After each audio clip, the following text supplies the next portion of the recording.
욥의 감사 첫 번째 날, 감사의 시작이라고 하는 말씀의 제목으로 주의 말씀 함께 나눠보고자 합니다. 사실 욥은요, 이 감사에 대한 이 말씀을 찾을 만한 곳이 별로 없습니다. 아시는 대로 욥은 감사가 차고 넘치는 삶을 살다가 사단의 시험으로 폭삭 망한 사람이죠. 욥은 절망과 좌절 속에 지옥의 문턱까지 다다랐을 정도로 이 밑바닥의 인생을 살았던 사람입니다. 거기에 새 친구는 찾아와서 더 염장을 지르지요. 여러분도 그런 친구들 있지 않습니까? 내가 지금 힘들고 어려운데 걔 아픈데 꼭꼭 찌르면서 너 요번에 시험 망했다며? 너 요즘 집값 떨어진다며? 뭐 이런 얘기들 하면서 막 힘들게 합니다. 욥기에 나와 있는 대부분의 내용들이요, 욥의 그 아픈 곳을 계속 콕콕 찌르는 그 친구들의 이야기가 담겨져 있습니다. 그러니 욥에게 무슨 감사의 내용이 있겠습니까? 그러다가 욥은 하나님을 만나죠. 다시 하나님을 만나니 이전보다 더 큰 복을 받게 되고 그 가운데 진정한 감사를 경험하는 것이 바로 욥기의 말씀입니다. 이처럼 욥은 이전에 누렸던 것에 대해서는 감사하지 않았습니다. 비참할 정도로 망하고 이후에 새 친구에게도 저주를 받고 모욕을 당한 후에 전혀 예상하지 못했던 곳에서 하나님을 만나고 나서야 욥이라고 하는 사람은 비로소 그때 진짜 감사가 이곳에서 나오는구나 라는 것을 깨닫게 됩니다. 그런데 여기서 욥이 감사가 어디서부터 시작되었는지를 발견하는 것은 단순히 고통에 빠졌다가 시리에 빠졌다가 다시 회복하고 다시 좋은 곳으로 더 큰 복을 받게 된 것, 이것이 하나님의 복이구나 라는 것으로 설명될 수 없습니다.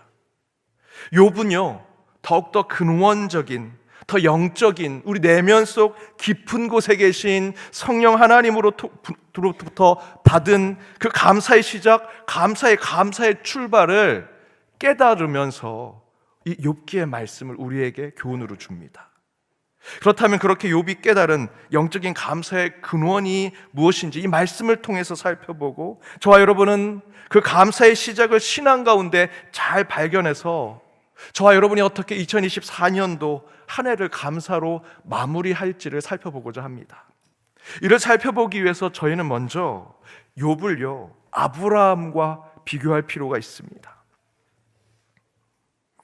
욥과 아브라함은 동시대 사람입니다. 또한 그들의 인생의 삶의 궤적도 굉장히 유사합니다. 따라서 욥과 아브라함을 신앙적으로 비교할 필요가 있는 것이죠. 왜 욥과 아브라함을 서로 비교합니까? 서로 말씀은 멀리 떨어져 있는데 왜 같은 시대 사람입니까? 말씀을 보면요, 창세기 25장 7절에 아브라함이 175세에 죽었다 나옵니다. 욥도요 140세 그 이상을 살았다고 볼 수 있습니다. 욥이 창세기에 나와 있는 족장 시대, 아브라함, 이삭, 야곱의 시대의 동시대 인물이라 생각됩니다. 이삭과 야곱도 그들의 수명이 이 욥과 비슷합니다. 또한 욥기 1장 3절에 보면 욥의 재산을 설명할 때 가축의 수, 또 집안에 부리는 그 종들의 수가 얼마나 되는가, 그것이 욥이 받은 축복과 재산처럼 이야기하는데 족장 시대에 아브라함, 이삭, 야곱에 대해서도 이와 비슷하게 서술하고 있습니다.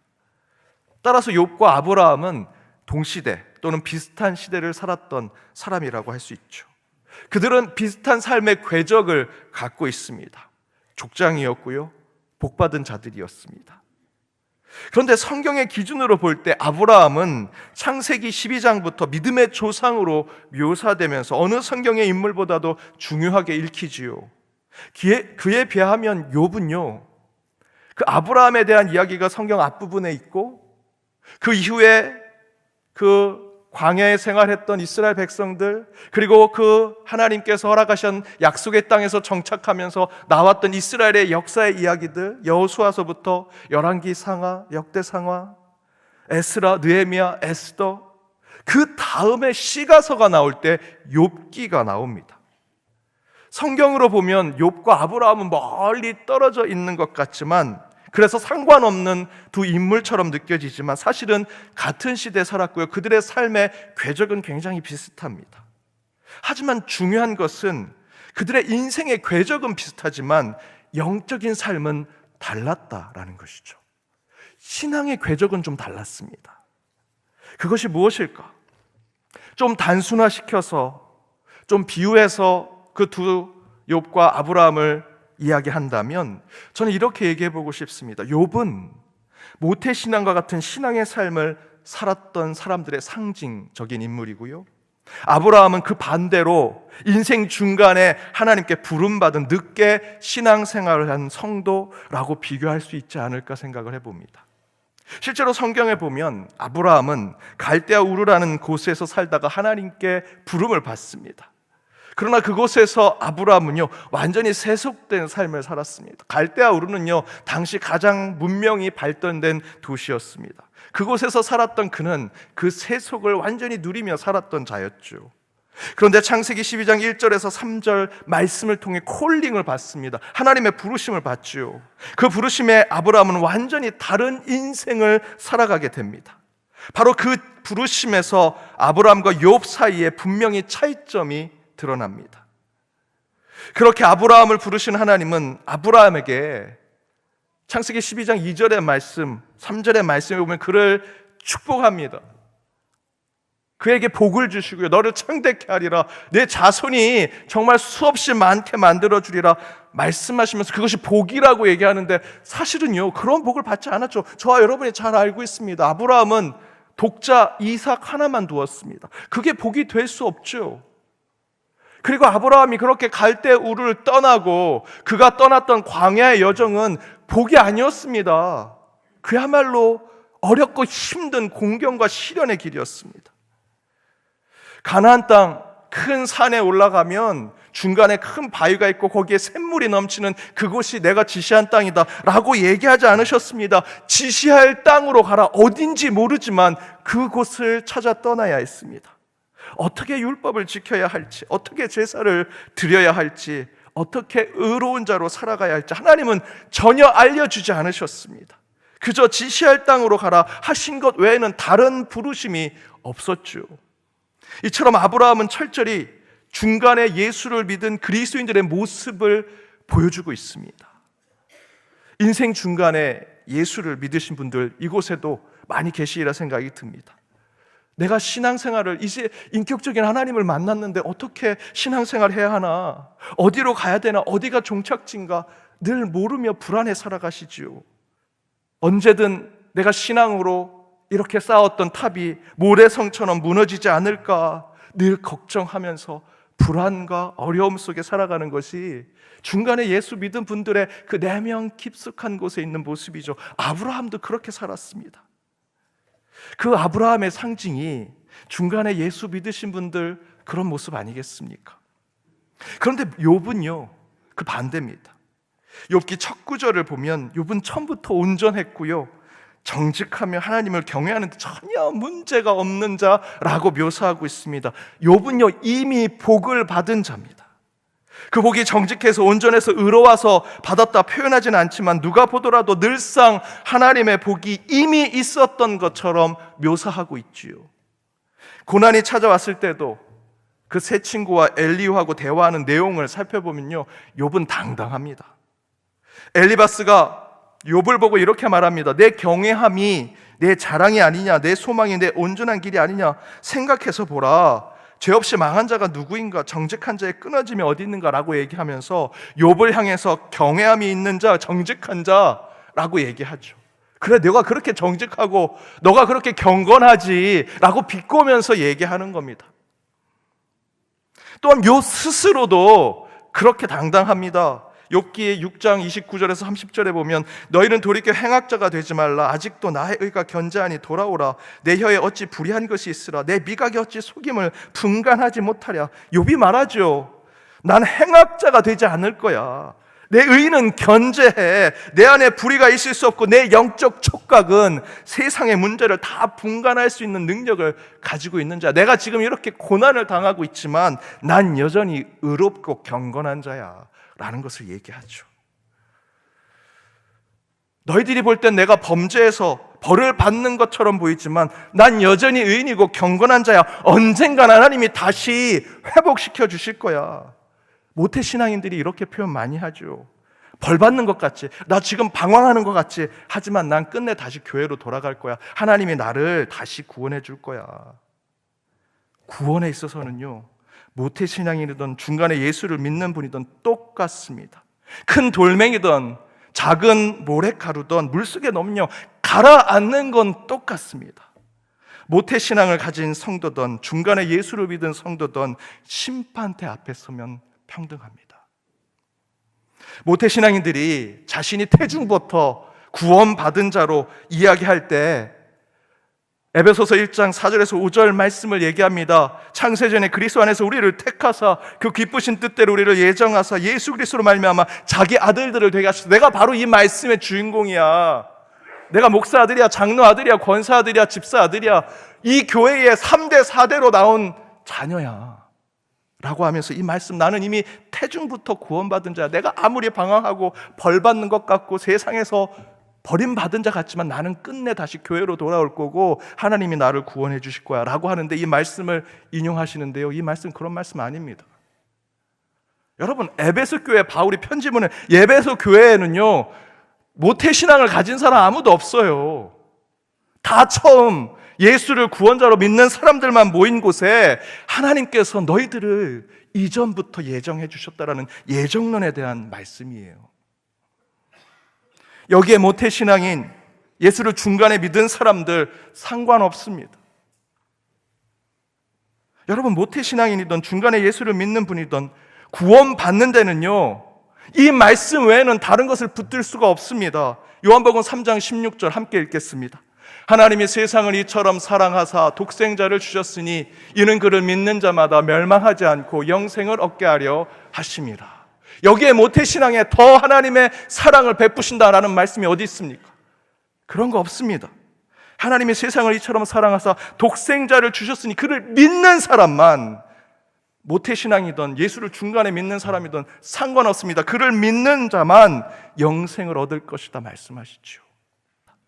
모태신앙을 가진 잘못된 신앙, 잘못된 의로움으로 지금 욥은 그렇게 사단의 시험을 받고 고통에 빠지고 공경과 시련을 겪어도 깨닫지 못합니다. 나는 언젠가 하나님이 다시 구원해 줄 거야. 그때 하나님이 여전히 정신 차리지 못하는 욥에게 나타나시지요. 어떻게 나타나십니까? 욥기 38장 1절과 2절입니다. 함께 읽어보겠습니다. 그때에 여호와께서 폭풍우 가운데서 욥에게 말씀하여 이르시되 무지한 말로 생각을 어둡게 하는 자가 누구냐? 이전까지 욥기에 42장의 말씀 가운데 35장에 계속해서 길게 나와 있는 얘기가 뭐냐면, 욥이 그의 친구들과 대화하면서 욥은 끝까지 나는 의로워, 나는 경건해, 나는 이미 하나님이 복받은, 하나님이 내게 복을 주신 자야 라는 것에 자신이 가지고 있는 논리적이고 세련된 말을 계속해서 전개하는 것이 그 35장에 쭉 나오는 말씀이죠.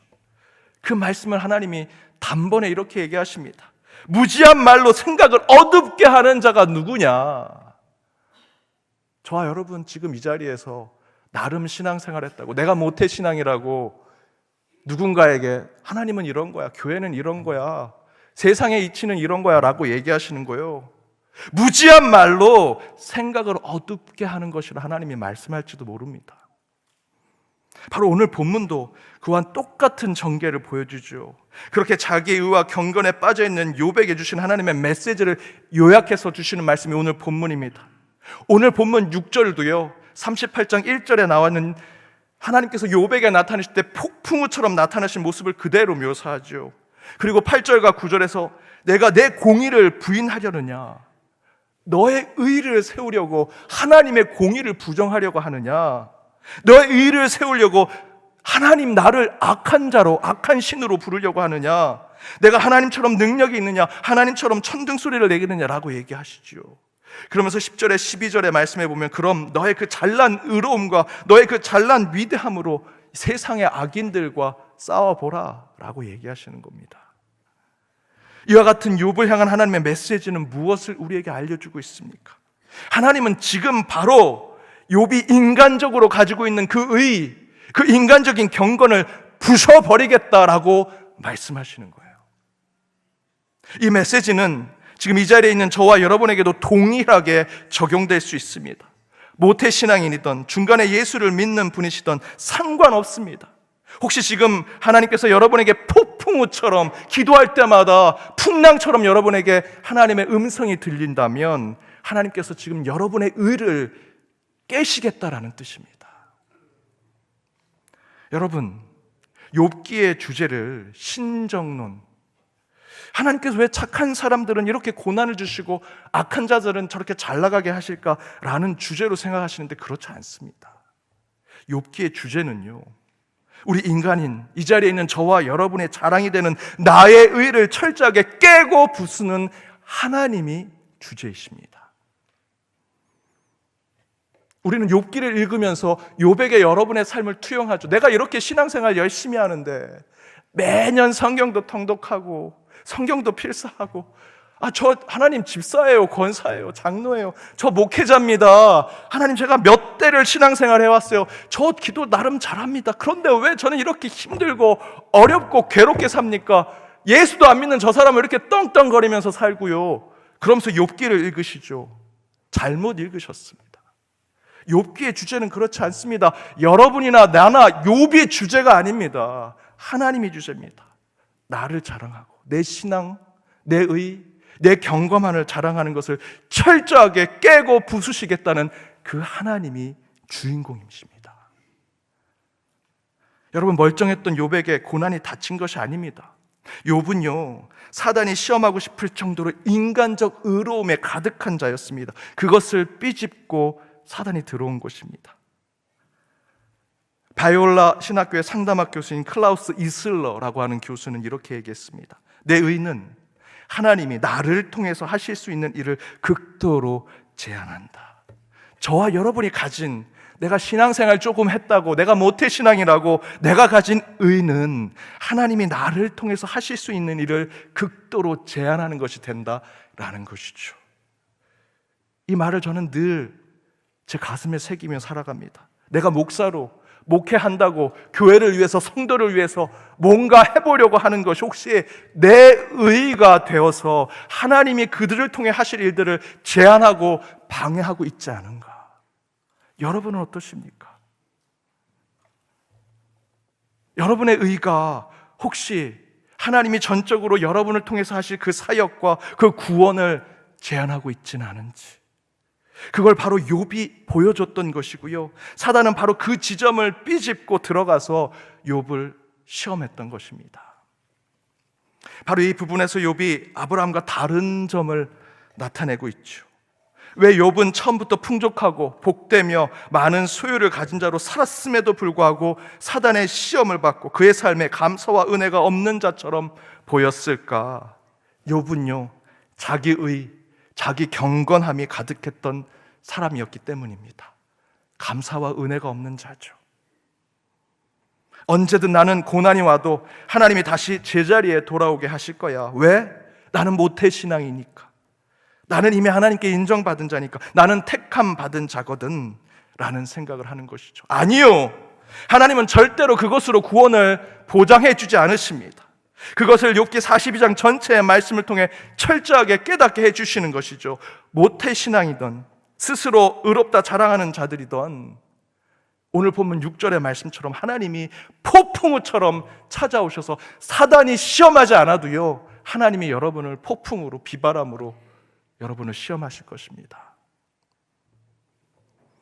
그런데요, 아브라함은 달랐습니다. 그는 창세기 12장 1절에 3절 말씀에 부름을 받고요, 부름 받자마자 큰 복을 받고 살아간 것이 아니고 광야를 걷기 시작했습니다. 사방에 아무도 자기 편이 없는 곳에서 오직 하나님만 의지하고 어디인지 모르는 하나님이 지시할 그 땅을 향해 가야 했습니다. 무엇이 필요했겠습니까? 오직 순종, 오직 하나님, 오직 말씀만 붙들고 가는 것이죠. 아브라함은 자기 의를 드러낼, 또 자랑할 겨를도 없었습니다. 사방인 원수와 대적이 가득한 곳에서 여전히 세상 때 묻은 그대로 두려움과 공포 속에서 자기 아내를 누이라고 거짓말하는 수치를 자기 스스로 지켜보게 됩니다. 그러면서 무엇을 느꼈겠습니까? 아브라함이 나는 죄인이구나. 나는 추한 자구나. 하나님이 없으면 이 광야 가운데 그저 저 먼지에 불과한 존재구나. 철저하게 깨달으며 그 광야의 길을 걷지요.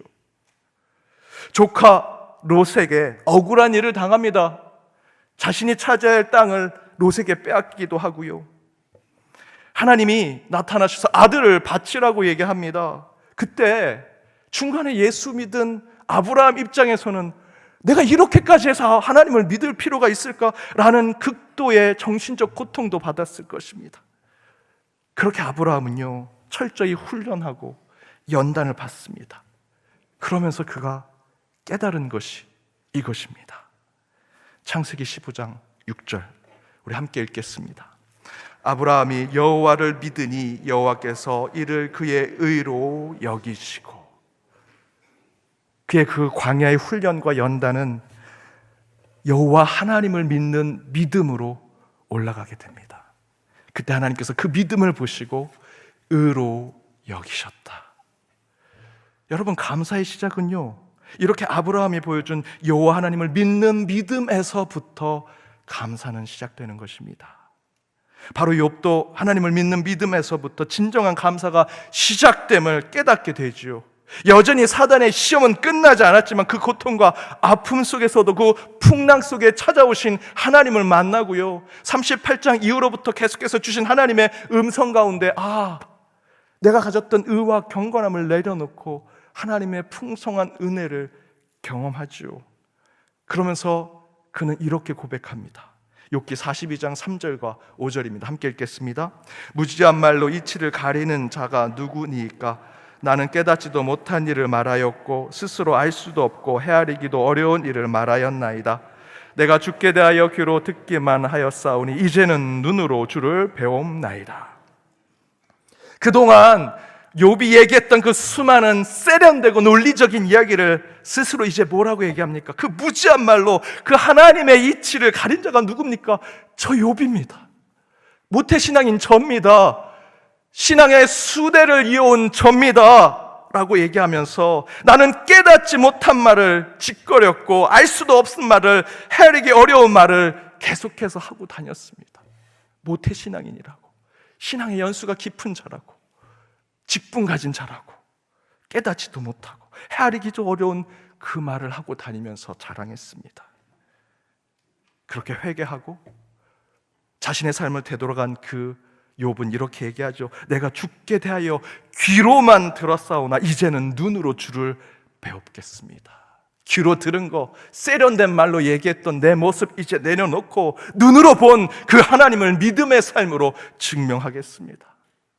히브리서 11장 1절에 뭐라고 얘기합니까? 믿음은 바라는 것들의 실상이요 보이지 않는 것들의 증거라고 얘기합니다. 여러분 가슴 속에 있는 것, 여러분의 심령 속에 있는 것이 실상으로 드러나야 하고요, 증거로 나타나는 것, 그것이 믿음이라 이야기하죠. 바로 욥이 그 고백을 하게 됩니다. 그때 욥은 진정한 감사와 은혜를 고백하게 되죠. 그때 욥기 42장 오늘 말씀을 끝나면 읽어보십시오. 전보다 더 갑절된 축복을 받습니다. 여러분, 감사는 하나님을 바로 믿는 믿음에서 시작됩니다. 하나님을 잘 믿을 때 우리는 진정으로 감사한 일들이 넘치게 될 것이고요, 참된 감사를 고백하게 되리라 믿습니다. 그런 믿음에 대한 감사의 근원을 회복하여 한 주 감사가 늘 입술 가운데 고백되고 찬양되어지는 저와 여러분의 삶이 되시길 주님의 이름으로 축복합니다.